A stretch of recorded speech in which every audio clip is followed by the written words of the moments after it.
analytical and kind of, put a lot of thought into his picks. So I was always able to kind of say, these are the two guys I want to target and be able to kind of look at a few different things. Stack-wise, my team was way different than I normally target tight ends. Walked away one of my 12 players as a tight end. I can't even start one of my 12 players because I drafted 3 quarterbacks, but with no negative points and the 0.25 points per rushing attempt, ended up with Fields and Bryce Young and CJ Stroud. I like the potential there. And you were drafted out of the 6th spot. I was drafted out of the 8th spot, so that was kind of where we were. So we were a pick apart in there for those. Yeah, the analytical guy was kind of between us because he was at you were at 6. He was at 5. He was right before me. Yeah, okay. So yeah, he was at 5, and then we had another guy who was he seemed to be fairly spreadsheet heavy, but he didn't kind of know what he was doing too much. Just because he was a last minute replacement, somebody's spouse who came up with COVID, and so we had to have like a last minute replacement this morning. Guy drove all the way from Chicago to St. Louis to be in this, so pretty impressive on his part to make that drive. Things were pretty juicy in that first round. There was a potential. Travis Kelce dropped to the 5th pick. With it being tight end premium, I was licking my chops. Doug wanted to see if I could make it to the draft board in record time to throw Travis Kelce up there, but I heard his boner hit the bottom of the table. I did. Lo and behold, he did not go. I went Justin Fields over Lamar Jackson, so we'll see how that plays out. Yeah, I was a little bit surprised because even at 8, I wasn't going to take Justin Fields if he dropped to me, just because I want to see him do it for a year before I take him at 108 in a position like this. That to me was, I get it with the rushing upside, but it was just, that's a little bit of a reach. I would have been happy taking him at 205, but not at 108. I felt that was a little high. So I had him at number 6 on my draft board. The only player that went before him I did not have ahead of him was Burrow. I did have Lamar Jackson, but I kind of been thinking the last couple of days, about Fields over Jackson, and ultimately, I just kind of went with my gut. We kind of talked about on our way down there how I'm kind of worried about with that big contract, maybe they'll try to protect him a little bit more. And Fields rushed for 1,000 yards last year. That's a really big deal in this format. Yeah, I guess for me, the thing would be that he's not going to maybe rush as much now. He's got some better weapons. A lot of that rushing came from broken plays. The offensive line is better. Those types of things. He's got better people to throw to on the outside. So maybe those numbers come back to earth a little bit on the rushing side. For me at the 108, I took Mark Andrews with my first pick, which raised, I think, maybe an eyebrow or two in there just because it might have been a little bit early for him, but in a tight end premium kind of format, the way that the Scott Fish Bowl is, I wanted to grab kind of the second best tight end. My concern was if I didn't take him at 108 and then he doesn't make it back to me at 205, then I'm waiting for maybe a second tier, a tight end that wasn't as good or that I wouldn't have been as happy with. And I didn't want to do that. Now, thankfully, what happened was later on, I decided to pull the trigger on George Kittle, which turned out to be kind of advantageous. But at that time, you don't know that. So I decided to play it with take the tight end advantage and then work with my quarterback from there. I grabbed Dak at the 205. Probably not the guy I really wanted to be, if I'm being honest with everybody. If I had to do it over again, I probably should have taken Herbert at the 205 or at the 108 and then grabbed somebody else at the 205. But I did what I did. I have to live with Dak. I was hoping to stack it with CeeDee Lamb, but he got snagged before I was really willing to take a wide receiver. The problem with this format is it benefits, to me, tight ends and quarterbacks so much that I was not going to take a top tier wide receiver anytime soon. I was going to wait on that until round 5, 6, 7, 8. And by that time, anybody I'm going to have that's worth a damn to stack with for my guys was going to be long gone. So that I had to make that kind of decision and kind of live with that up front. He did save me from starting my draft with Justin Fields and Dak Prescott, so I do appreciate that. You know, last year I kind of ended up in a situation where I didn't know who I was starting at running back from week to week. My team was pretty good at quarterback, pretty good at wide receiver. And I kind of played the waiver wire with tight end, which I think unless you're able to get one of those top tier guys, you're going to kind of do that anyway. I'm hoping Dalton Schultz, who I did end up getting at tight end, pays off. But I loaded my team at running back, so I'm kind of looking forward to knowing who I'm starting at running back and wide receiver most weeks. Well, actually, let's talk about that for your quarterbacks. Just because I didn't realize this until just now, until I'm looking at this. I have the same bye week on Bryce Young and CJ Stroud. No, you have 2 rookie quarterbacks and Justin Fields, who's technically kind of an unproven dude. So you've got 3 semi-unknowns at your quarterback spot. Was that kind of, was kind of your thinking there? Did you realize that either? I did. I really, Fields was kind of my target. I've been saying to a couple of people all week that I probably was going to end up with Justin Fields. So I'm not surprised that I got him. As far as the other 2, it kind of just laid out to best player available. And I think I got Stroud in like the 11th or maybe even the back end of the 12th. And I had him as a 9th round pick. It just kind of got to I can't really let him sit out there anymore. And I do want to mention the Mark Andrews thing that you were talking about. We were kind of I was talking about this with one of the other people at the draft, and ADP, which is something we all follow, especially with the Scott Fishbowl of where the other people have drafted him. It's kind of an odd construct because of the way that the draft board is set up, and all about not necessarily like reaching round wise from a guy, but if a guy has like for you, if Mark Andrews has a 2.4 ADP and you want him, why don't you take him at 1.8? You know what I mean? He's not going to get to you likely at 2.5. Averages say not. So it's a weird construct. There's a lot of smart people who are in these leagues. Yeah, and that's a lot of the reason why I like to go either at the start of the draft or the end of the draft. I like to be on those turn positions so that I don't have to worry about those kinds of choices. I'm generally making 2 picks at the same time, or make a pick, have 2 picks made, and then make another pick, just so that, I'm doing my stuff kind of in pairs. Having multiple people between me, having basically kind of 6 picks between picks for me, and then 8 picks or whatever it is going the other way, that is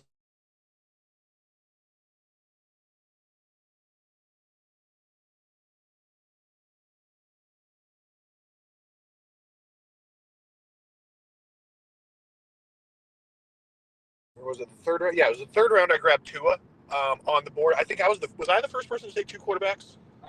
I mean, Tua was a target for me in that 3rd round as well. You getting to pick before me, obviously you got him. The big thing is in these leagues is you have to go a little bit different.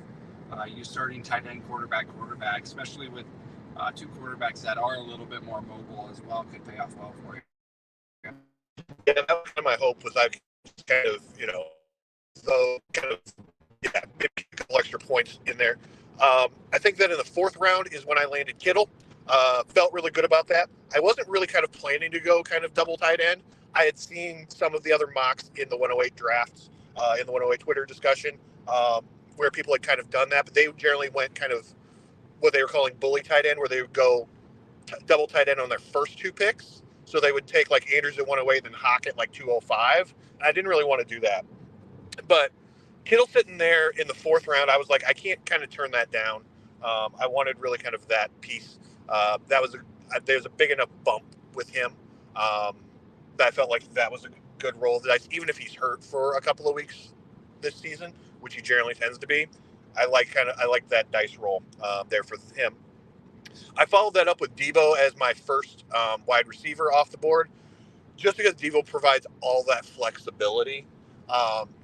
He's going to get some He's obviously going to get a lot of passes. He's also going to get some runs in there as well, maybe less than he would have with Christian McCaffrey, but he's going to get points in multiple ways. And that's what I was looking for, is kind of that flexibility to do that. So with those kind of first 5 rounds, kind of the first half of that, I felt kind of good of where I was sitting in terms of that. Now, I didn't have a running back yet. They were going off the board. I wasn't crazy about that. I kept like looking at people. Before I took Kittle, I was actually thinking about Saquon, but Saquon went like way earlier. So that was, and somebody had snagged Chubb that was a Browns fan. So I was like, okay, well, those guys were out the door. So that's why I decided to kind of kick running back to later on down the road. Once you moved over into, I'm waiting for my iPad to open back up so I can see kind of what Deej did here. Your running back position is kind of interesting. So you grabbed Jonathan Taylor early on. Yeah, second round pick. And then you also got Najee, which is nice too, because he's going to get a lot of run there. But the one I kind of want to talk about, those two guys obviously are going to be kind of the two big ones. But rolling the dice on Alvin Kamara late in the draft, that was actually kind of a good pick. I was kind of waiting to see kind of where he would go. I was thinking about pulling the trigger on him, but I wanted to kind of wait until that 10-ish round, and obviously I don't think he was going to make it. Yeah, it was right around where I had him. I don't want to use the word mocked. I didn't do mock drafts. I didn't do it. I did one, but he was right around where I kind of had him ranked, where I took him. He has the potential. He could be the number one running back overall in fantasy, especially in this kind of format where guys benefit from touching the ball a ton. So I really wanted to snag him as he kept nosediving. Honestly, I was rubbernecking a little bit, and the guy next to me was Googling him, and I thought I had zero chance of grabbing him. But it was nice to grab him, especially as my fourth running back. Having Jonathan Taylor, Najee, who I'm very high on, Kenneth Walker, who should get about 15-20 carries a game. So having Kamara, it's kind of a low risk at wide receiver 4. I wouldn't have to per se need him to start every week. I'm pretty happy with my wide receiver position as well. So it was worth taking that gamble. Yeah, your running backs are now. Deej pulled 4 running backs. I only grabbed 2, and mine were late, so I kind of played more of a zero RB kind of strategy, which I tend to do for the Scott Fish Bowl. I took James Conner and DeAndre Swift both very late, and immediately once they took it, Drew from Fantasy and Frames immediately goes, all right, man. He's like, tell me your thinking behind this, because he's like, I could see this kind of going both ways. And I wanted to tell him I needed a running back, and he was kind of the best one left. That was my thinking. That's where I kind of got with my running backs. I didn't initially plan on drafting 4 of them. But it's like as we kept going on, as I'm looking at my color-coded draft board that I had set up, just everybody was in blue. You know what I mean? And so it was kind of hard not to take them. Yeah, that's funny. Speaking of like the draft boards, everybody always does their cheat sheets kind of differently. In fact, before we went down, was it Friday that you texted me that? Yeah. Yeah, Friday Deej texted me and he goes, I was born in 1991. I do everything on pen and paper. You were born before in the Reagan administration, and you do everything on the computer, which is kind of the way that we are kind of contrasting in that way. But a lot of folks were like that. Everybody kind of had, the older folks kind of had like, the pen and paper. They kind of had their cheat sheets all printed out. The younger generation tended to have, spreadsheets and Excel docs and all that kind of stuff on their computers. And then you had Nate from Fantasy and Frames, who was just out there freeballing it with his cell phone. With his cell phone. I'm just like, man, you are a crazy like person. 7 beers deep, and he's like, and his team turned out pretty good. I'm pretty excited for this division. I don't think so far really. There are no lightweights in this division. No, I don't think anybody's team's like where I'm like, man, they're definitely going to finish last. Scott Fish Bowl is just so fun because of the way it's set up, that anything could happen. Yeah, that's part of the appeal of it. On top of the fact that it's huge. Yeah, and building your team in a different way, and it's for a good cause. It's just everything about the Scott Fish Bowl is amazing, and having the opportunity to sit down with, for both of us to sit down with 10 other people who are passionate about fantasy football, whether they're, content creators or fans, just people who just want to have a good time and play in this, 2,000 person league. Like, it's crazy. That's the big inspiration for Doug and I to even launch our Choice for Tots League, because what Scott's been able to do through the Scott Fishbowl and Fantasy Cares has been really awesome. Yeah, absolutely. And just talk about roster construction, you could make a case for, as I kind of look through all these different rosters here on the site, you could make a case for any one of these teams finishing first, and you could make a case for any one of these teams finishing dead last. Yeah, I mean, yeah. I was even looking at my draft from last year, and I'm like, man, how did this team make the quarterfinals? You know, it was just the draft team, and the team I drafted was just so like random. That I love how everybody in the room knew who they drafted last year, and I'm like, I have no idea.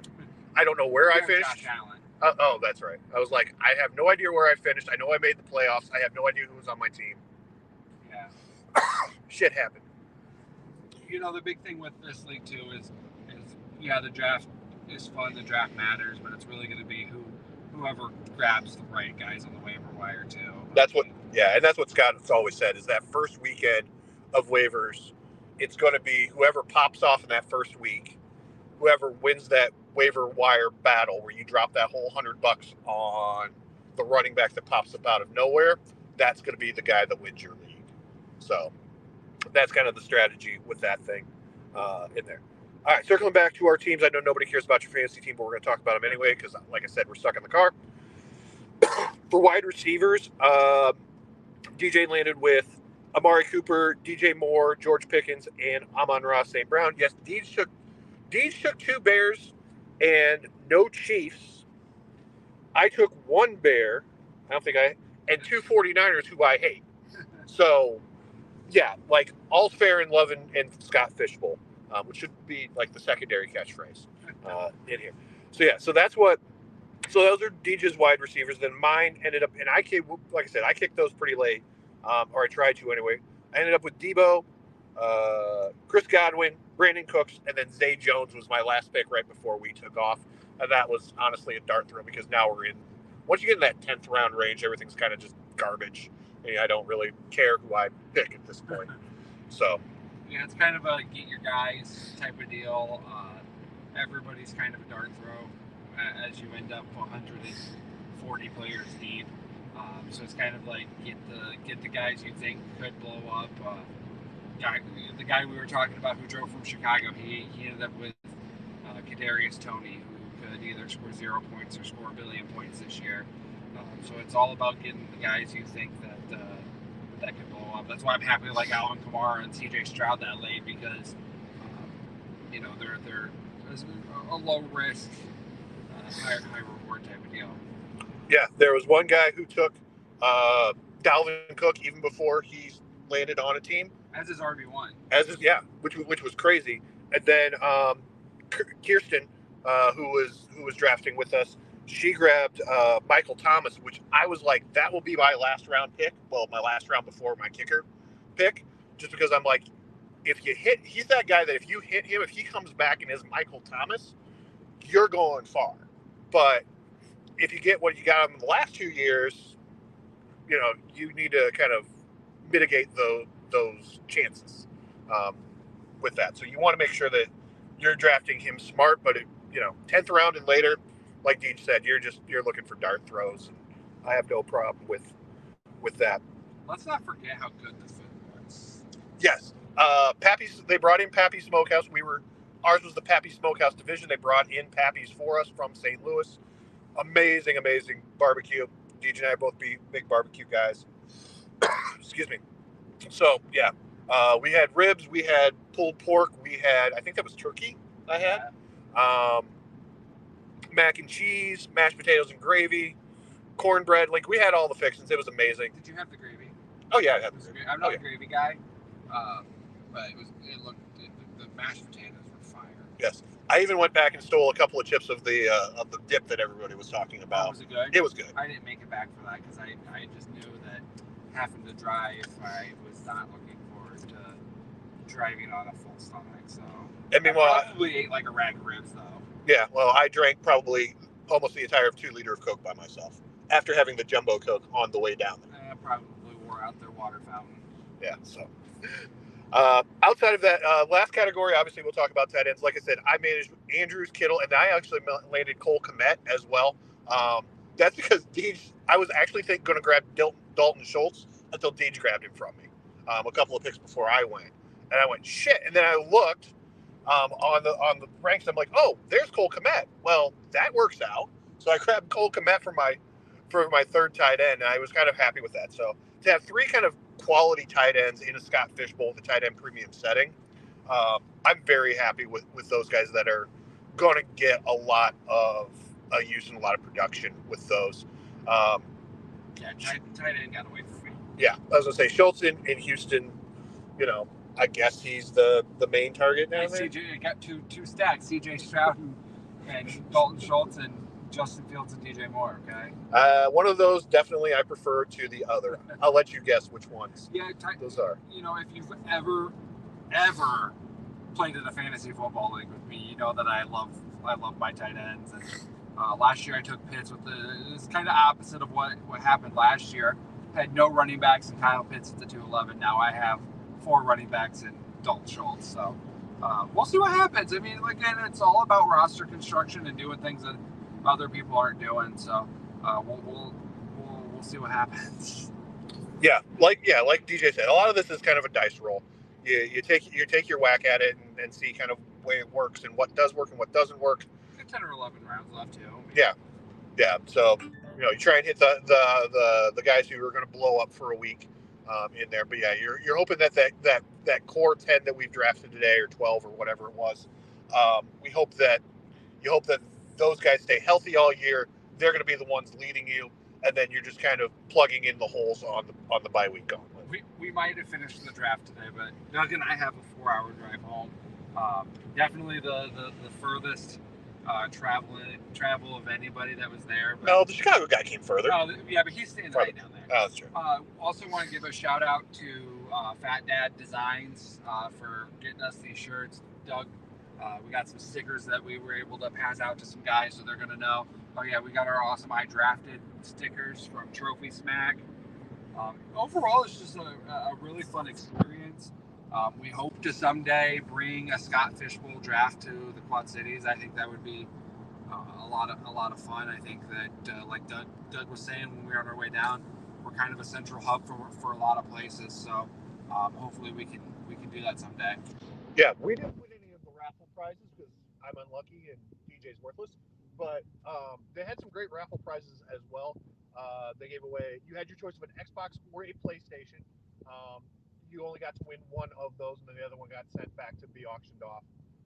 They had some other things in there, some swag. We all walked away with like a T-shirt or a sweatshirt and a baseball cap. But yeah, it was like I said, it was a really great experience. It was ran really well. It was a nice facility. The Wi-Fi worked, which was amazing. I was worried because I'm like, we're gonna go to this place, and we're gonna have like crappy Wi-Fi, or we're gonna have to do this off my phone, and because you never quite know the first time you go somewhere. Maybe that's the sports reporter in me of always worrying of if I'm going to have Wi-Fi wherever I go. But Wi-Fi network was strong, went great. Everything went off without a hitch. Like we said, it was a really great experience. We enjoyed it going down there. Yeah. Did you have any final thoughts before we kick off for the night? No, again, thank you to Scott Fish. Thank you to World Champion Fantasy, Pappy's Barbecue, Fat Dad Designs, our wives for letting us be gone for an entire day to do fantasy football as a pregame to us doing fantasy football for the rest of the year. Today was a fun day. I'm glad we did it. Yeah, me too. Yeah, it's always nice to kind of be able to get out there and kind of interact with other folks. Yeah, that was a great experience. It made me feel a little bit better, even though I did travel. Objectively, I wasn't the only person who left my kids for an entire day. Even my newborn child, there was somebody with a 6-week-old baby at home. So I don't feel like I let my children or my wife down today. So that's okay. You're still the worst dad in this car. Objectively. All right. So with all that said, thanks for everybody tuning in. Like we said, We wanted to give you kind of our recap thoughts as we were driving home, just because we didn't have anything better to do in the car than bicker with each other, which we were going to do anyway. So we thought we might as well put that on YouTube. So thanks again for everybody watching. Make sure that you like and subscribe, and we will see you guys all when the regular season is ready to go. Thanks very much for watching. Bye-bye.